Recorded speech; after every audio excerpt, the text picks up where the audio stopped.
So hello everyone, today we are going to discuss about the general characters of the helminths.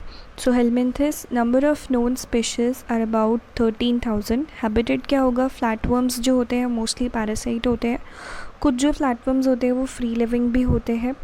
Body form की बात करें तो डॉर्सोवेंट्रली flattened body होती है without any true segments. Bilateral symmetry होती है. Germ layer जो होती है दे आर ट्रिप्लोप्लास्टिक एंड उनमें 3 जॉम लेयर्स होती है, ectoderm, mesoderm and endoderm. Level of organisation, organ level of organisation होती है. Organ system level of organisation is present. Body wall की बात करें तो बॉडी जो होती है, बॉडी कवरिंग काफ़ी ज़्यादा सॉफ्ट होती है. हो सकता है कि उस पर सीलिया प्रेजेंट हो या ना भी हो. So they are protective and used for the food capturing के लिए भी यूज़ की जाती है. बाकी बॉडी कैविटी जो होती है, space between the body wall and the organs, that is filled with a peculiar connective tissue जिसको पैरेन्काइमा बोलते हैं. एंड ये जो पैरेन्काइमा होता है वो हेल्प करता है transporting the food materials. Flatworms जो होते हैं वो असीलोमेट्स होते हैं, यानी कि they are without any coelom. So digestion की बात करें तो इनकम्प्लीट डाइजेशन होता है, कोई एनस नहीं होता है यहाँ पर, और जो डाइजेस्टिव ट्रैक्ट होता है टेप फॉर्म के अंदर वो एब्सेंट होता है. स्केलेटन, रेस्पिरेटरी और सर्कुलेटरी सिस्टम्स यहाँ पर एब्सेंट होते हैं. जो फ्लूइड होता है पैरेन्काइमल के नेटवर्क के अंदर वही बॉडी की शेप को मेंटेन करके रखता है एंड उसको हम हाइड्रोस्केलेटन भी बोलते हैं. तो गैशियस एक्सचेंज जो होता है in the aerobic flatworms occurs by the diffusion only through the body surface.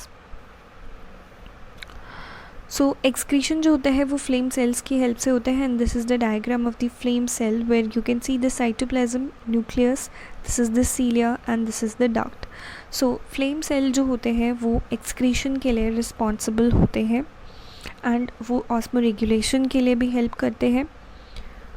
So the nervous system की अगर हम बात करें तो वो लैडर लाइक होता है जिसमें कि ब्रेन होता है, cerebral ganglia, 2 main longitudinal nerve cords join at the intervals by the transverse commissures and there are first animals to show the cephalisation that is the head formation. तो सबसे पहले animal है जिसमें कि हेड फॉर्मेशन हुई है. Reproductive system की बात करें तो ये जो एनिमल्स होते हैं वो हर्मेफ्रोडाइट्स होते हैं एंड वो रिप्रोडक्टिव ऑर्गन्स जो होते हैं उनके अंदर वेल डेवलप्ड होते हैं. फर्टिलाइजेशन इंटरनल है और क्रॉस फर्टिलाइजेशन होती है. टेप फॉर्म के अंदर सेल्फ फर्टिलाइजेशन होती है.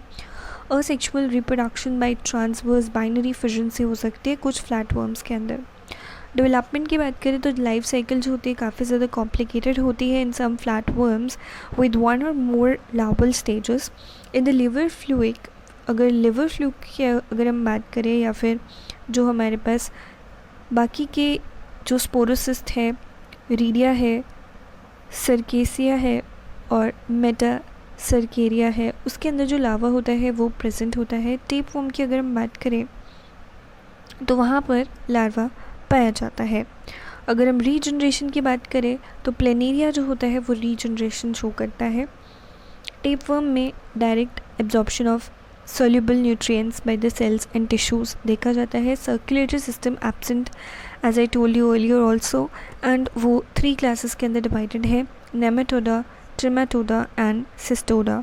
एंड स्टडी ऑफ हेलमिन्थस को हम हेलमिन्थोलॉजी बोलते हैं. Means of locomotion is reduced or absent and they are mostly endoparasites होते हैं. वो एनिमल्स के अंदर मिलते हैं as well as human beings के अंदर मिलते हैं. हुक्स और सक्कर्स प्रेजेंट होते हैं. Example is the liver fluke and the tapeworm. So economic importance क्या है? So they play a very important role in the memory and the stem cell research. Extremely important होते हैं stem cell research के लिए because वो उनके पास एक property होती है रीजनरेशन की, इसलिए उनको ज़्यादा यूज़ किया जाता है क्योंकि वो रीजनरेट हो सकते हैं. So they help to control the population of the giant African snail which is an imported snail and has been known to attack the native snails को जो अटैक करता था तो उसकी पॉपुलेशन को भी ये कंट्रोल में रखते हैं. They being the worm help in the decomposition as well. उनको फूड की तरह इनडायरेक्टली यूज़ किया जा सकता है, क्योंकि जो फ़िशेस होती हैं वो उनको खाती हैं और ह्यूमंस फ़िशेस को खाते हैं. So the class of the helminthes, that is Trubellaria, has the little economic importance क्योंकि वो क्या करते हैं, स्मॉल एल्गे और डेड एनिमल्स के ऊपर फीड करते हैं.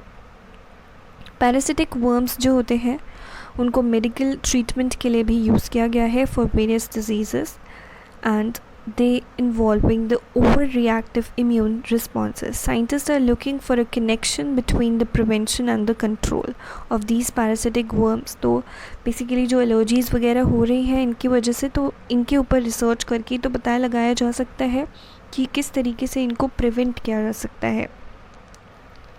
So these are the type of helminthes which are the parasitic worms. Round worms की बात करें तो वो इन्फेक्शन कॉज कर सकते हैं इंटेस्टाइन में.